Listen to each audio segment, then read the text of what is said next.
All right, we're live, brother. Here we go. All right, so here we go. This is the very first take and intro of our very special podcast here for anyone who's going to be listening. Pleasure to have you guys here to the Journey to Earth podcast. We are your brotherly hosts here, Slicky Nicky and Matt Jambra, for the very first time coming at you from the Northeast. And our goal with this podcast is going to be to just uncover the world together and make the world a greener and better place, one podcast and one episode at a time. And we're just going to freaking shoot the crap here, have a great freaking time, and just teach you guys a little bit more about this planet that we all love and dearly share. So, Matt, what's going on, my dad? How are you? What's up, my dude? So I just want to say that this is, the first podcast, but it's also the first time I'm hearing Nick calling himself Slicky Nicky. So I will see how long this lasts. I like it. It's going to be my new handle everywhere. Yeah, just at Slicky Nicky. Get a little QR code and put it on my back of my shirt. I'm going to have to come up with something. It'll next we'll time. Get you. Just get ready. Yeah, knowing me, I'm going to be up at like 1 o'clock in the morning and be like, we need like Matt's handle. We need to get this going. Yeah, right. That's what I'll be staying awake on. Not like work. It'll be like, what is Matt's handle going to be next week? Yeah. I have something in mind already. So we'll just wait. I'm a little too excited for that. Yeah. Like the week can just go past. I'm just ready for when we meet again so I can see what Mr. Jamber calls himself next episode. That's right. So how was your day, man? I know we were both talking just before this that, things are kind of crazy with both of us at work right now. Yeah. Things are a little insane. I'm really thankful for my job, but it's very busy. So just kind of doing the thing. And just trying to build a wooden journey on the side on my spare time and trying to make the world a greener place. But work's been really good. Going back down to DC this weekend. So that's going to be a nice 6.5, 7 hour drive, but looking forward to exploring more down there. I'm having a good time with audiobooks, that. Man. Those audiobooks I was telling you about there, I'm telling you, you'll look forward to the drive. Yeah. Audiobooks changed my life. I'm telling you. Dude, I was trying to find that Teddy one on Roosevelt. Oh, God. You got to send that to me. It's so good. The Rise of Theodore. No, was it The Rise? Yeah, The Rise of Theodore Roosevelt. Man, it was like the best audiobook. It was like, God, it was like 15 hours long or something like that. Oh, it's that long? Okay. It's long, but I flew through it because I had almost an hour and a half drive to work, to and from. So I flew through that book and it was awesome. So that's that's a bear, but it's great, man. You'll love it. Is that on Apple Pod? Can I download it there? Or is that something I should get off Audible? Yeah, I got it on Audible. Okay. But you can rent it from the library. Actually, you can get the audio book from the library. Okay, very cool, dude. I got to show you more of those photos because when I went to Theodore Roosevelt Island, I sent you a couple, but it's sick, dude. So I didn't tell you the whole entrance. So it's right in DC, but Theodore Roosevelt Island, it's its own island in DC, and no cars are allowed on it. So the only way to get there, you have to cross over a bridge for cars, obviously, park in the parking lot. But then there's a pedestrian bridge, and then you go through the woods, and Teddy is in the middle of this little opening when you get in there, holding his fist up, and there's 4 pillars behind him. One, it says people, nature, government, and something else, or wisdom, and it's got I believe it's quotes from him, and they're all right behind him. Dude, it's sick. The second I got there, I'm like, Matt's got to see this. This is freaking awesome. I'm telling you, I always heard, obviously heard of Theodore Roosevelt, but honestly, when you learn about how awesome and badass he was, it's just he's amazing. Still my idol. I wish if I can go back in time, if you can go back in time to visit anyone who ever lived on the planet, it would be him for sure. He'd be the guy. Down.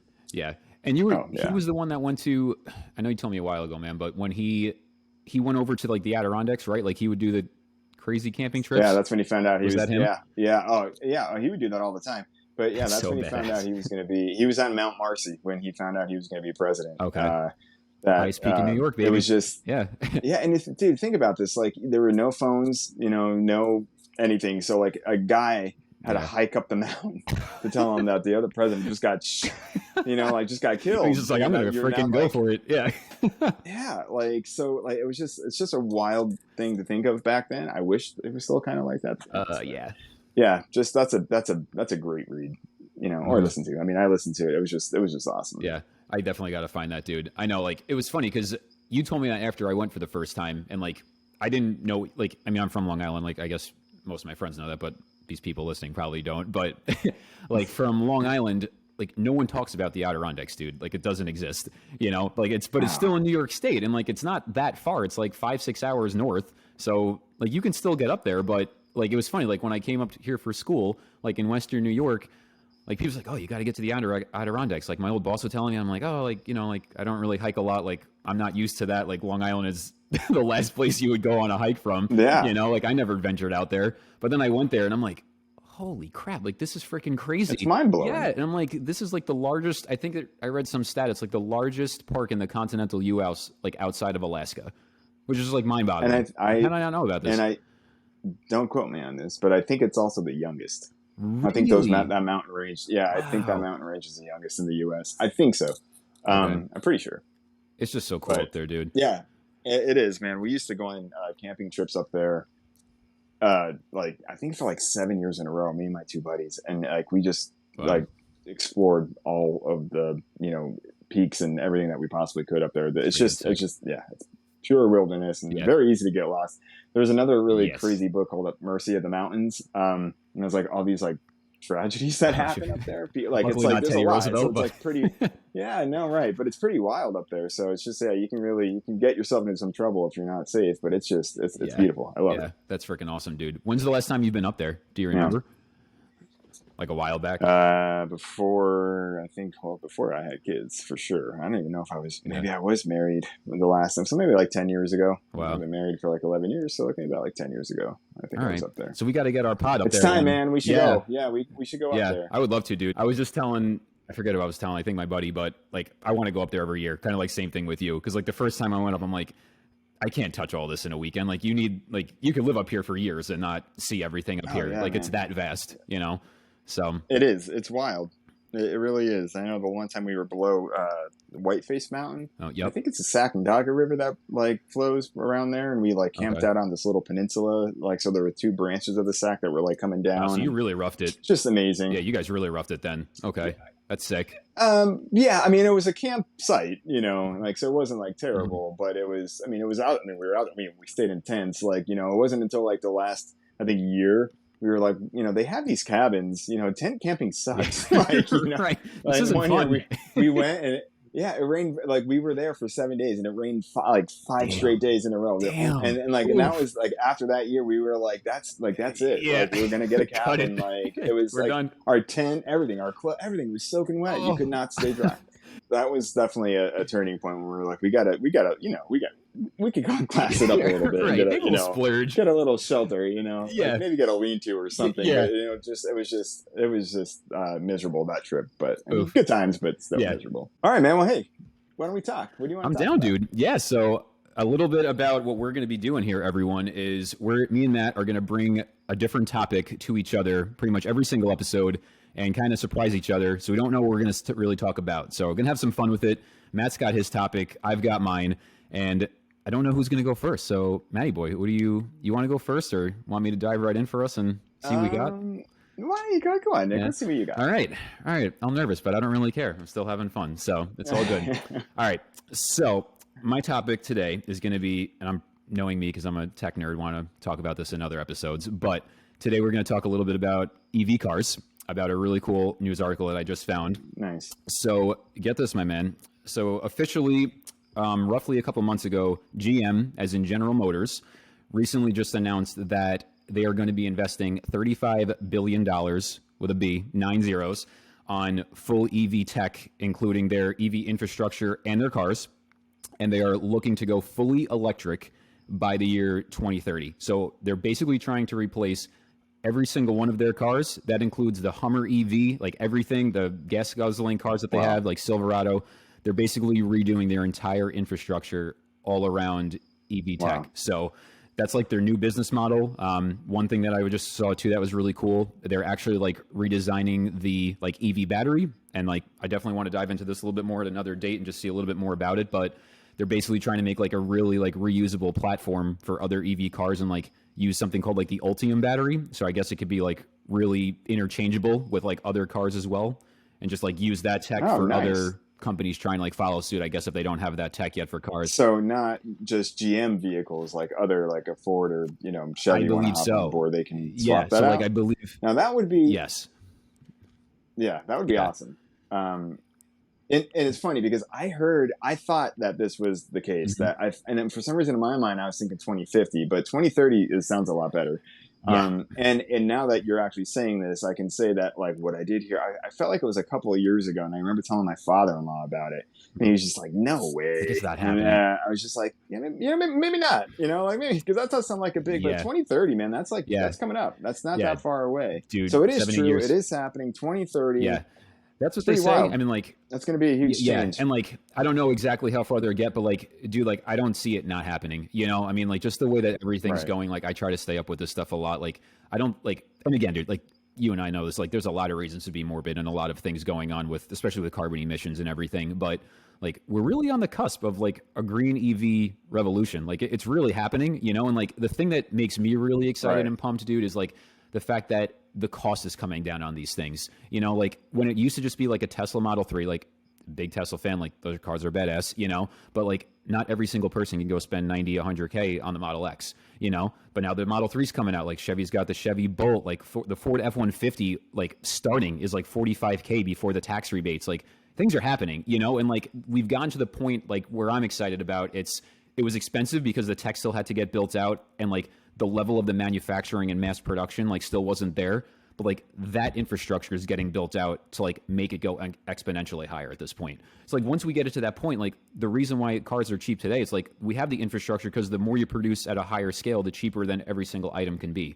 So we're getting to that point with EV where we're going to be seeing cars really soon for 20, 25K, and like it's happening, and like I think all these companies know this, and like it's happening, and like coming from a really big like car junkie, like I'm a big car guy. American Muscle will always be close to me, but like, dude, these things haul ass. Like the thing with EV tech, like when you have a traditional motor, like a V8, when you put your foot on the gas, you have horsepower right away, but the torque delays. The thing with EV is once you put your foot on the gas, the electric motor, it doesn't have any delay. So you get that automatic push, like right from the torque and horsepower. So like these things are going to wipe out like gas powered cars anyway. Like they can't compete, like it's just, they're badass. It's awesome.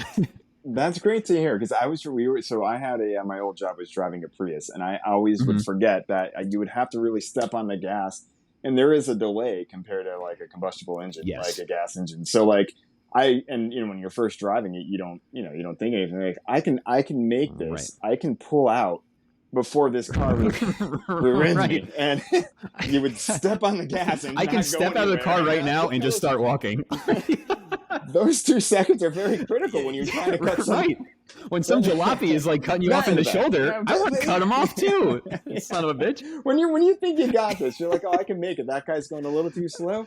No, but so it's great to hear that they're finally catching up, man. Because that's pretty critical, That's important information. No, dude, it's true. And like that, like coming from me, I'm like, okay, like this is all cool and like dandy, but like 15 years ago, like none of these cars were cool. I'm like, all right, like these like kind of suck. Like, dude, like not for nothing, like the range was big too. Like that's another thing that's like really starting to blow out of the gate. Like back in the day, like 10, 15 years ago, you would maybe get 80 to 100 miles of range fully charged. It's like, dude, what if your commute's like 50 miles? Like that's not that bad of a commute. Like 50 minutes to an hour on the highway. Well, they're going to be placing like charging stations more often too. So the infrastructure has to change, And, they always, I always go back to the example. I've heard this before. I forget what book this was in, but just, you think about like, they had to make all of like when they were like Rockefellers, day and age. Think about how they had to change the whole entire infrastructure, like putting all these pipes together underground, going across the country, like.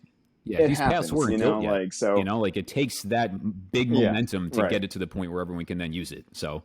Yeah. And that was one thing in the article too, dude, that it was saying for GM, like they're not only doing that, but like they're also extending out like 40,000 charging stations just from like GM side. And I know Ford is doing a similar thing. Like maybe I'll talk about that on another one, but like it's happening, like these infrastructure are getting built out and like I'm trying to pay attention more. Like, dude, my apartment just built 2 of them out here. Like we're really early on, but it's exciting because the more like affordable these things get and the more tech that can be put in at a cheaper cost, like it's going to catch on. Like I really think most of the country is going to be driving EVs probably by 2040, dude. Like 2030 might be a little tough, like especially if people are getting brand new cars right now, like 2023, 24 for gas. Like, cars have 7 to 10 years of life. So you're going to keep that for a while if you take good care of that thing. But by 2040, dude, like it's going to be tough to say no. Like once that infrastructure is there and people that have charging at stations at home, like it's going to change the game. And then apartments just have to catch on, get a couple more on. Like we're getting there, and it's exciting. Now I'm wondering, have you heard anything about like Honda or like Toyota or anything? Because I thought they would have been the leaders in this, but for some reason I haven't really heard too much. It's really funny you say that because I was looking at that myself,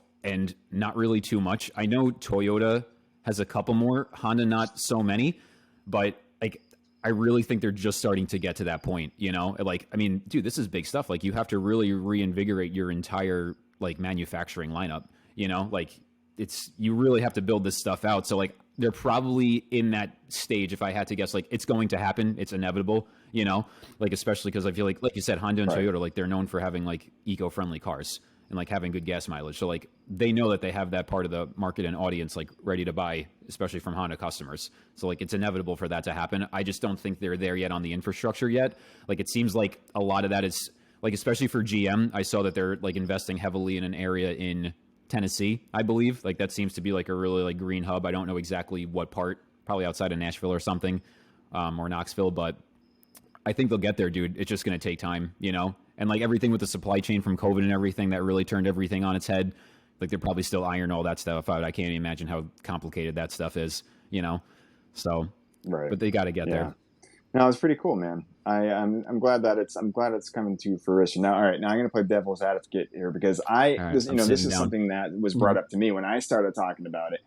I remember telling somebody that I used to work with, I'm like, oh yeah, you know, like electric cars. And he's like, you know what, man? He's like, it sounds good in theory and all, you know, but we're still mining for the lithium, you know, in other countries that don't have the environmental regulations to, you know, in place. So like we're going in there. Now who knows who we are. Right. Could be us. You know, these resources. Going in there, ripping apart their land without, you know, environmental protection, you know, any kind of regulations happening to rip out the lithium to put in our EV cars. Now, do you know anything about that? I have not looked into that at all. And it's definitely something I want to, you know. Yeah, no, me too, dude. And like, I haven't dived into it too much yet myself, but what I will say, it's like, I think that there's options for that. Like, dude, the thing what needs to happen is like, everyone just needs to be accounted for, you know, like if we're going in there, like I think back, like when we were mining coal, you know, it's like, there's gotta be, you need more innovation at the actual mining site. Like we shouldn't be going in and just tearing up communities to get these resources, you know, like if there's other ways around that.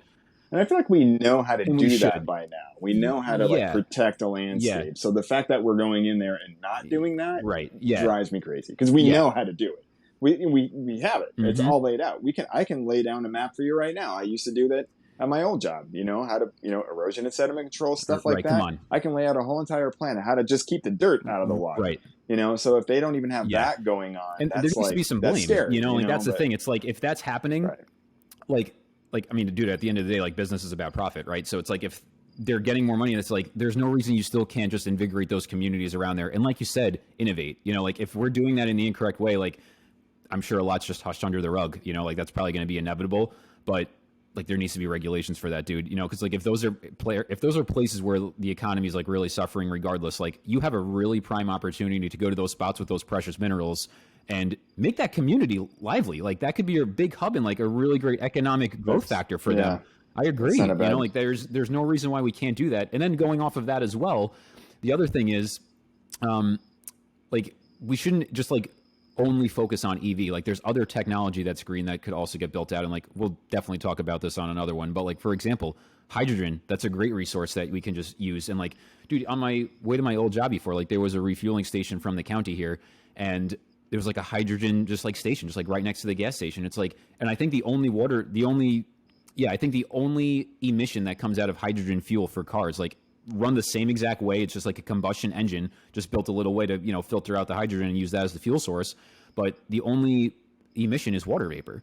So if we can do that, like you're taking away the area where we don't have to use all those precious minerals. It's like, if we're doing that correctly and like environmentally friendly and ethically, fine, like that's good and invigorating that area. But if we're not, like we also just can't rule out other energy sectors where we have all of this potential to also have sustainable infrastructure in that way too. You know, like I think at the end of the day, it's just tough. I mean, like there's no easy way around this because it's such a complicated problem. Because the other problem is, let's say we don't go get those minerals. And like, again, we absolutely, without a doubt, should be doing that the right way. But if we don't, and then the climate crisis gets worse and carbon emissions get worse because of our traditional grid, then now all those communities are going to suffer, especially if they're near the water and sea levels rise and everything. And now they're doomed regardless.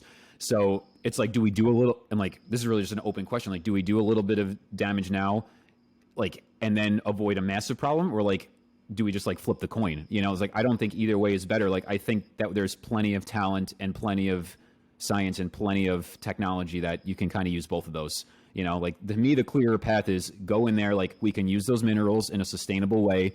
Don't harm the people there. Let them build their community around that spot and create really great jobs the correct way, you know, and give them the resources that they need to be safe while doing it. And then while doing that, you're also completely reinvigorating the grid for clean tech for the future of everyone, you know? So that's where I'm at with it, man. I think that, like you said, the main thing, it certainly has to be that the minerals are going to be extracted properly in an environmentally friendly way. And that the communities aren't just getting destroyed. I mean, I don't know. I should probably research this topic myself a little bit more. But even where the regions are, or where they're actually mining, I don't know if they're, do they have communities like like we do, or are they people who don't want to have anything to do with the modern world, and we're going in there and destroying their landscape? Because we think we have the rights to it when we don't. Right. And then the other thing. Which, this isn't our first rodeo doing that in the U.S. Like, definitely a stain on us there. Yeah. Unfortunately, definitely a cut deep. It's not right. I know. Yeah, it's tough, dude. I really agree. I really agree with that. And I think one of the problems that, if I'm sure we are, like, I don't have the full data on that, but I'm sure we're going into these areas in some ways not the right way. And the problem is, it's good and bad, right? It's like this tech is growing at a very fast rate, and that's great, but I don't feel like that gives science and like the standards a chance to catch up. I mean, government has a lot of red tape. So to get those policies in effect and have that voted on, and all of those steps that need to come where it's like, this is how you need to mine it, like, the demand is so high for it. It's like, I feel like that's also getting in the way and just pushing all of those policies that need to be in place in a sustainable and ethical manner just kind of out the gate. Because it's like, well, we have to get these now. It's like, no, like, we have a very, very nice, like, rare opportunity to do it to do it their just and like fast way in a great way. So yeah, I mean, we should, hopefully we get there. Like, I'd like to, I'm definitely going to look into that a little bit more myself. And like, I wonder, I don't know exactly where that could be part two of seeing what's going on there.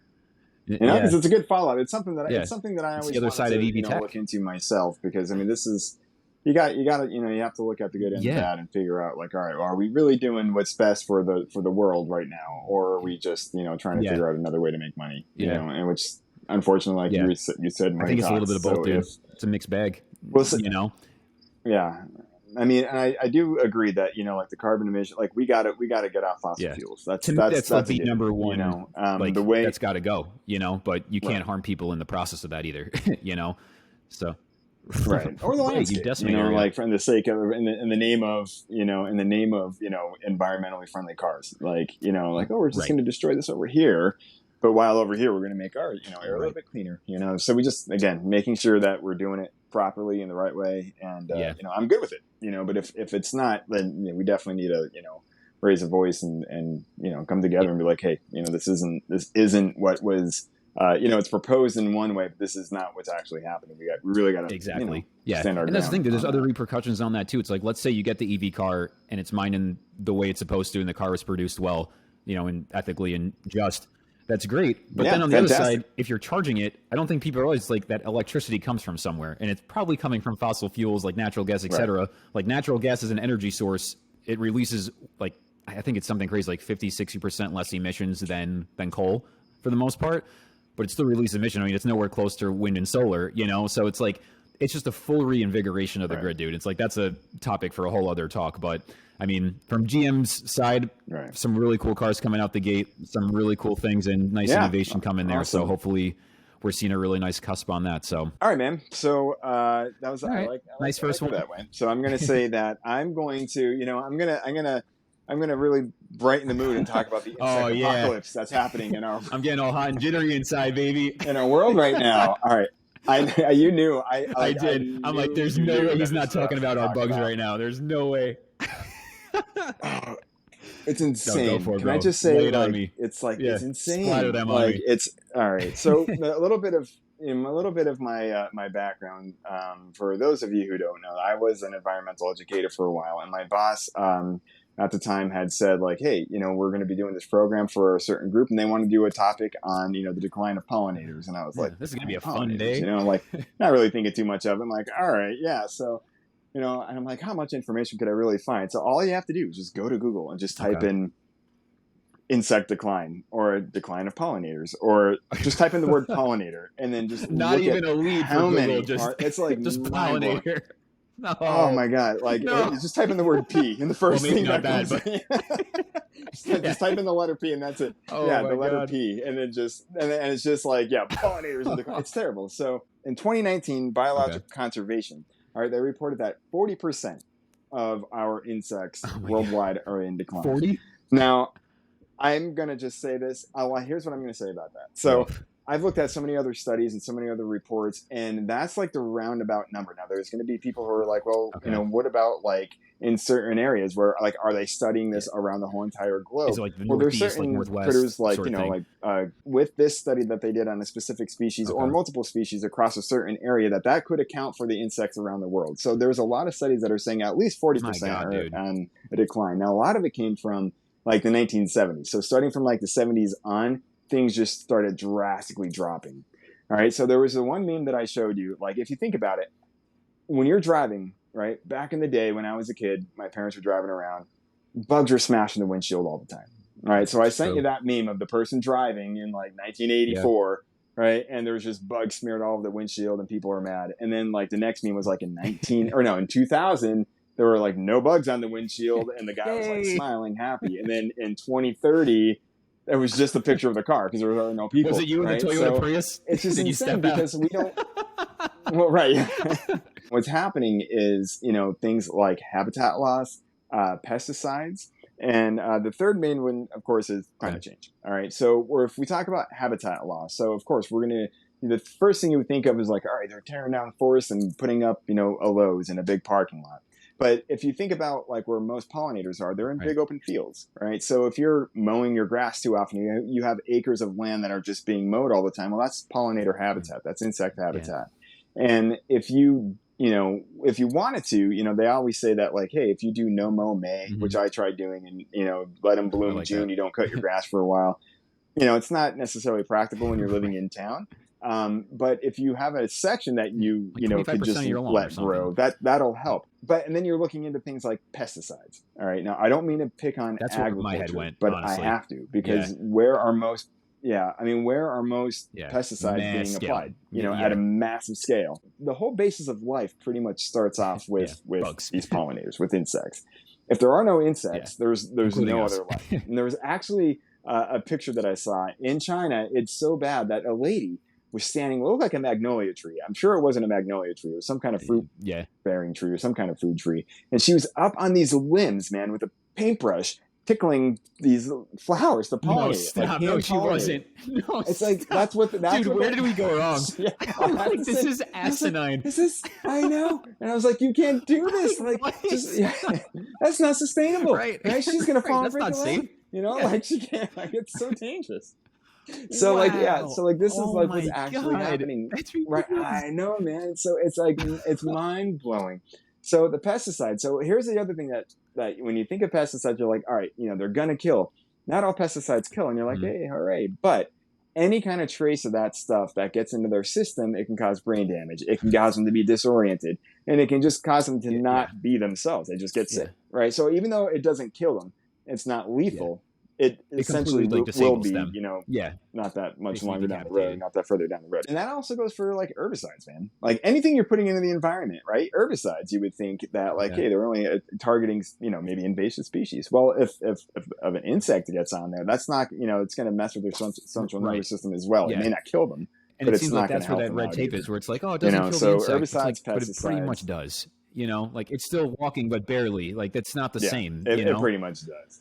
And if you look outside, I'm not getting bit nearly as much as I was when I was out in the woods, or when you go to a gas station. I remember the mayflies used to just be all over the place when we were pumping gas in the car when I was 16 years old. I was thinking the same thing. That wasn't that long ago. I go outside now. It's like I was even thinking back to like just like a kid, like playing in the freaking ground, dude. Like just being a freaking kid, and like there was just bugs everywhere. It was just galore, like ants like crawling around everywhere. It's like now I really don't see freaking any ants. Like I see some of like the small little like colonies, but like full adult size ones, really not too many. Like, dude, it's a rarity. And it's like you should never like. It doesn't seem like you should ever say bugs are rarity because that's like I read some crazy stat. It's like what 70-80% of all life on Earth, and it's like if that's declining 30-40%, like that's not going to ever be able to retain the other 20 to 30 that are relying on it. You know. So, and the other thing is too with the pesticides, like there's bugs out there that they just do a good job of like keeping away other pests. Like it's almost like your immune system. It's like everyone's got good germs on them to keep away some bad germs. It's like one, you just need germs, but it's like I think the same applies with some crops. Like that's why regenerative agriculture works in some ways. It's like you can leave it the way it is and just let the ecosystem take care of itself, you know, and that just further increases the crop that way too. And like I've seen before too, it's like if you have really good soil integrity, like I saw a picture on LinkedIn where like the roots went like 5 feet down for just like one patch of grass, but it's like on traditional agriculture, it's like maybe a half a foot in. So it's like the root system is just completely debilitated because like you said, dude, if these chemicals are leaching into the ground and it's killing all those things in the microbes that are keeping that thing alive, you're not going to be able to do it. And then like, it's just so much, you're not going to get the best yield anyway. Like it's actually good for the like economics of agriculture to do this the right way, you know? And like, I don't know. Like, I mean, everything with droughts and everything happening around the world, like I really hope that they catch on and just like see that's what they're going to need, you know, just to build that out and keep the structure maintained. But with everything like that, it's just like, I don't understand how is it even allowed? You know, it just blows my mind that you can even get away with that. Like there's so many other ways to do that, like that are proven, you know? So like, why are we in this situation? Right. And you know, and I think going down a road or a conversation about agriculture could be, you know, a whole other topic of conversation. And to be honest, I would love to, you know, it'd be great if we can interview somebody about a topic like that because I mean, I had worked with agriculture in my old position, but I wasn't a farmer. I've never farmed, you know, I'm trying to grow tomatoes in my backyard right now and I'm doing a terrible job, but like, so I can't be the person talking about how somebody should be growing their crops. But I do know that, you know, the science is in about, you know, soil health and, you know, that till layer, you know, if you keep riding your tractor over certain areas, you're going to have this section. I forget what they call it. I'm driving me nuts because it's at the tip of my tongue, but, you know, and if there's that compaction layer and the roots can't go down any further than that. Right. So and anything that's going to be running down and going down, it's just going to hit that layer, run right off. It can end up in the stream. So there's a lot of issues there. So, I mean, that's a lot to unfold, a lot to unpack there, but that could be a conversation for another day with agriculture for sure. But, so pesticides, herbicides, habitat loss. And then of course, the last one is climate change. Right. All right. So as you know, things are shifting, you know, climates are completely altering. Things are getting warmer. Things are getting colder. You know, massive floods like happening in Pakistan right now. For, you know, God love them. My heart is going out to every single person there. It's like insane. And it's always countries that are already struggling, dude. You know, like unbelievable. Hard hurricanes. Haiti gets decimated. It's like I know it took so long to get to that point. Like, and then one storm just wipes them out and they have to like start over. Like people don't understand. Like these are the people. Like everyone. These are all people. And they're all hurting. And it's like those are the countries that suffer. And it's not right. I know. I know. Out of sight, out of mind. So I mean, but the whole thing is like it's all unpredictable. So like with climate change, you know, it's, you know, people, you know, I'm glad they finally got rid of the whole. I mean, people really don't call it global warming anymore. You know, they got rid of that because, you know, everyone's like, oh yeah, the climate's just getting warmer, but that's not it. It's just changing. So in all different areas, all different regions, things are happening. Things are, you know, dry places are getting wet places are getting dry. Things are getting, you know, swapped all over the place. So because of that, it's really messing up with the whole entire system. So, I mean, you know, butterflies, you know, the monarch, of course, everybody knows about. They just got put on the endangered species list. Did you see that? Like, are you kidding me? Yeah. You know what was funny? I thought, you know, a couple of weeks ago, there was an article that I read that said that they were starting to make a comeback. Okay. And I was like, oh, all right. And that was only like a month ago. I thought I read that. And then, like, all of a sudden, now they're like, "Oh yeah, now put on the endangered species list." I mean, I knew they were declining. I knew there was the issue, you know. But you know, I know in Ohio they just did a study too, and I think they lost 40%, not of the monarch. There was another butterfly species that I just read that too. And it's just like so what's happening is that all of these insects, they're all going down, man. And if we don't try to do something. Like we literally are not going to have a life here on this planet because it can't exist without it. I even saw like, thinking about like it's the insects, it's the bugs that like decay things, that break dead animals down. Like imagine if there was just like dead deer all over the place, and like bugs are responsible for that. Like, like the whole thing, they're responsible for so much, man. It's just like, there was a lot of there was a couple of books. There was one book, I wrote it down here. I wanted to read it, and I haven't. And maybe for the next one, this is definitely a topic I would love to bring back again. But the Insect Crisis: The Fall of the Tiny Empires That Run the World, by Oliver Milne. That sounds That's really a book I certainly want to read.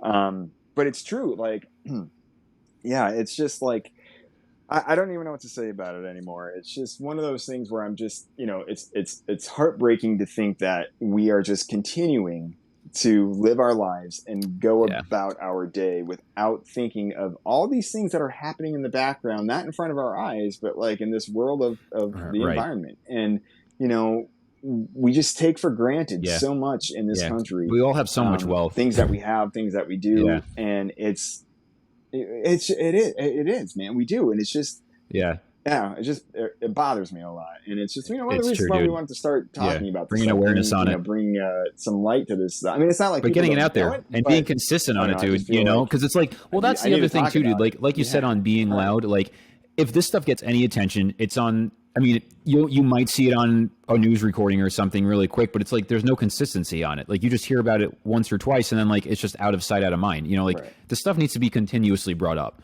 because like if it's not, then what happens? Like you said, like you have to bring awareness to the issue, but like if we do nothing, then what? Like we're screwed. It's like dude, that's been blowing my mind. Like honestly, and it just pisses me off, to be honest. Like I remember when we had all the Australian fires, right, with everything, and that's a whole other topic too. But like with the Australian fires, dude, like we lost 1 billion animals. 1 billion animals. Can you imagine that happened to the human population? We lost 1 billion people. Like with the pandemic, we lost millions. Right. Absolute tragedy. Like I would never say it's not. Like absolute. Like we're all still going through it in our own ways, and a lot of families were affected in terrible ways. Like would never underrule that. But if the human population lost 1/7 of its population in a month, I mean, dude, that would flip the world on its side, And like that happened over there. Yeah. No one even blinks an eye anymore, man.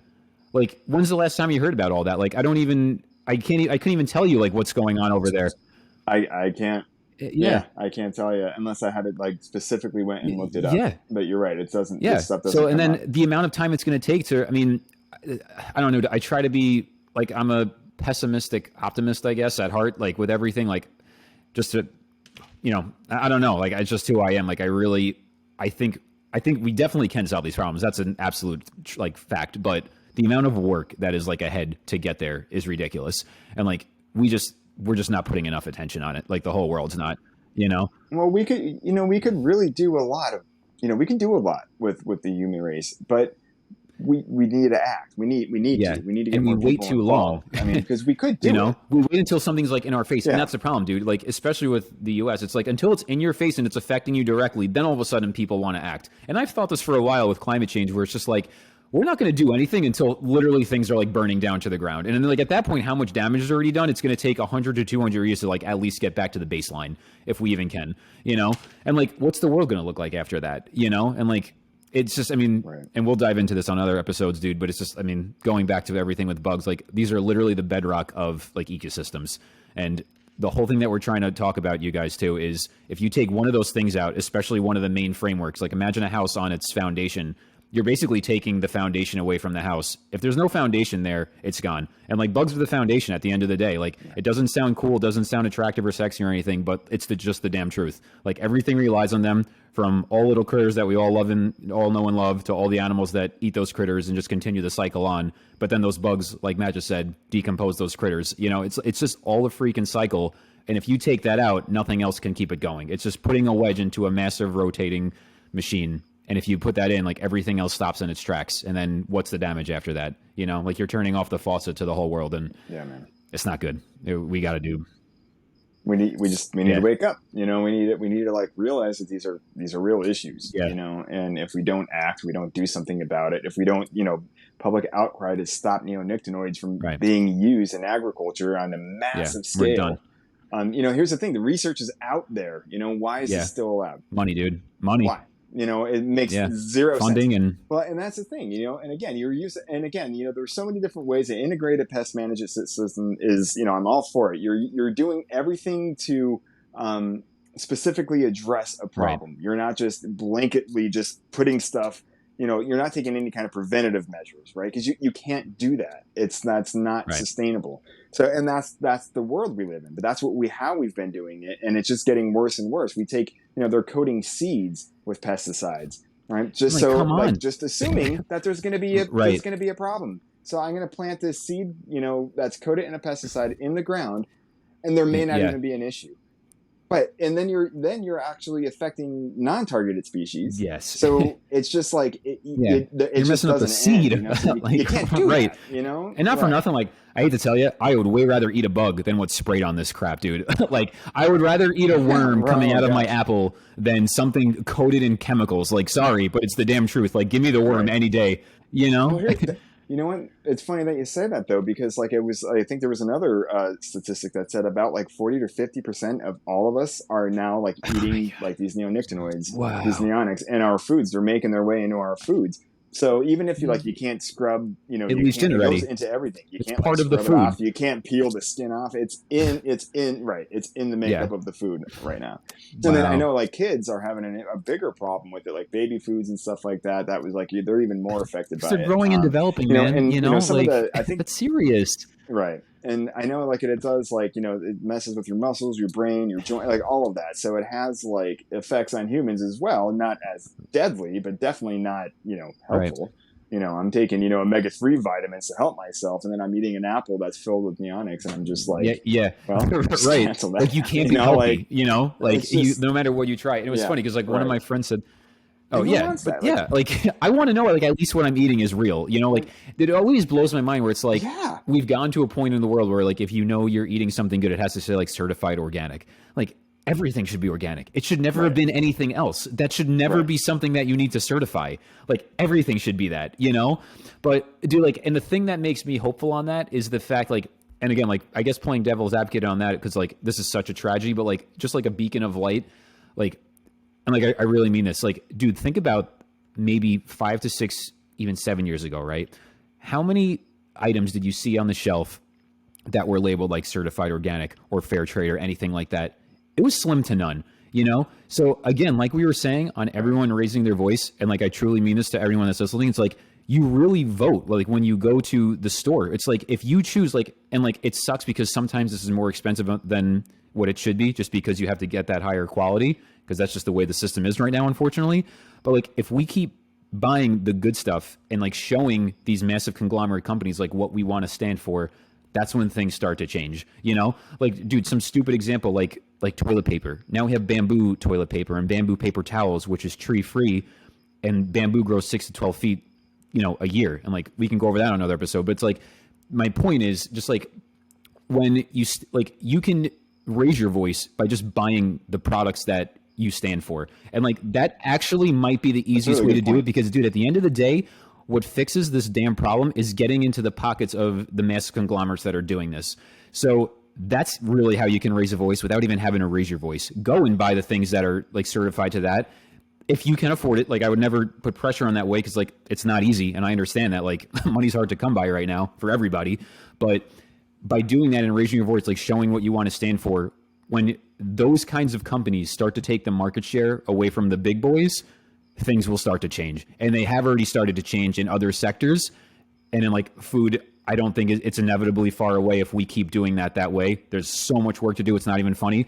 But if there's one beacon of light, it's the fact that you and I can go into the store and buy the products that we want to stand for and show the big companies this is the stuff that we want to see and get them with the program. So. Yeah. Amen, brother. I mean, I couldn't agree more. I think that, if the slightest thing that you can do is maybe just choose for a more organic option if you could, like you said, afford it, because understandably not everybody can always buy organic all the time. But that's a good way. I never even really thought about that. I'm always thinking like, well, we got to get political. We got to, public outcry. We got to get out there. We got to go, march at the White House. But you're right, man. We can do it just by hitting the pocketbooks. Just by, I'm not buying. Go right around that. I'm going to buy yours instead. Just a business. And buying local, man. Buying fresh, buying local. That whole entire campaign, like buy fresh, just I wish so wish, and I've said this for years, that we went back to that where like we just bought neighborly food from everybody. Everyone's got their own crop or something. It would be, so much right. And here's the thing too with agriculture. And I'm sorry, I don't mean to be picking on agriculture. But this isn't a problem. Like this isn't. It's not the farmer. It's not. We're not even talking about the farmer. But here's the thing, right?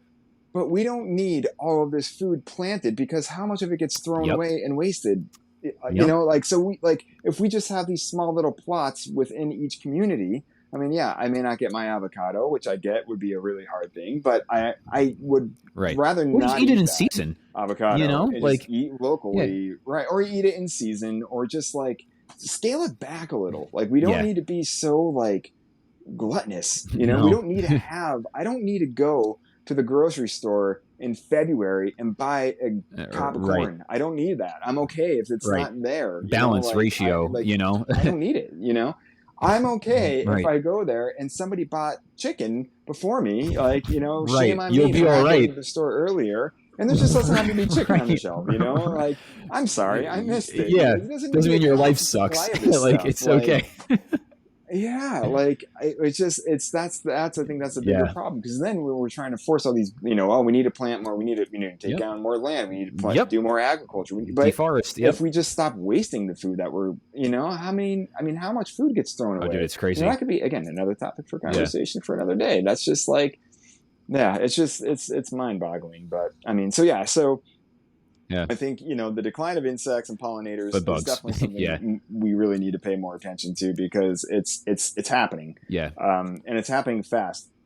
Just one quick positive thing before, we end it, is that the great thing about insects is that their lifespan is very short. Okay. So if we stop now, it will not take long for them to repopulate and get back to their life cycles are shorter, so they can respawn faster. Spawn. I'm not playing Halo, but exactly. So we need that to happen. But we need to cut back on everything bad that we're doing to them, and it doesn't look like we're going in that direction anytime soon. Wow, man. I mean, and it's true. Like you said, like I'm sure people that are listening to this right now, or that will, is like they can go in their backyards and see this, like the scale that this is. Like if they really start to think about it 5-10 years ago, it's like, wow, yeah, like maybe I am seeing more bugs. Like it's that, so, and like, we just got to keep awareness on there, and like, hopefully we'll get there, dude. And I think we will, but there's a lot to do, there's still a lot of work ahead, and hopefully we can get there. But like, they're just so important to everything that we do. And it's like, even if you don't realize how important they are, like they're a part of your life in some way or another, whether you went to the grocery store or just went in your backyard and, we're picking flowers. Like it's that simple. So just shedding some light on that, I think, is important. So that's a great article, dude. And we'll definitely dive into all those other subsectors that we were talking about on other ones, because I mean, I think everyone's going to realize this too. It's like the more we talk on all these really different trends, like they all correlate and intertwine with each other so much. It's hard not to kind of go into those things, because like we said, it's all part of the same cycle, and we're just trying to bring light on those different things that you might not see in different ways. So, but great article, Matt. That was an awesome one. Yeah. Very cool. Very so cool. Fun, dude. This is good. I'm glad we did this. We've been talking about doing a podcast for, I don't even know how long, since we first talked on the phone, years ago. Big. So this was big. It's been a while. I'll get my lighting situation figured out, and I won't be standing on my back porch. It'll convert it. This is going to be a progress to see how my recording studio is going to shape up over the next couple of episodes. But right now it's just a back porch, and I'm like knee deep in kids' toys and I don't know, coolers and tennis rackets. My God. I can't move from this spot. I haven't. So I can't even sit. Dude, I believe it. So that's a baby stroller. Before we hopped on, everyone, like Matt was trying to hang his light up, and like, I think it looks great. It's fine. Like the light's great, but like he's got a light above him right now, and like you can't really tell, but like we're on this journey to Earth, uncovering the planet. We're also going to uncover Matt getting his studio set up. And next episode, we're hoping for a couple hooks from the ceiling and maybe a swing that he can hang back and forth on and a place to sit in his backyard. So it'll be way more looking forward to that than whatever we uncover next week. Man. But I'm getting it. Awesome, dude. Well, I guess we'll end it here, right? Sure. Sounds like a plan. Awesome. Until next time, looking forward to it. Definitely a lot more to uncover. Awesome, dude. Well, thank you to all who are listening. We're really honestly excited to have you here on our journey. And we're just going to keep uncovering the planet together. And we look forward to seeing you guys on our next episode of Journey to Earth. Take care, guys.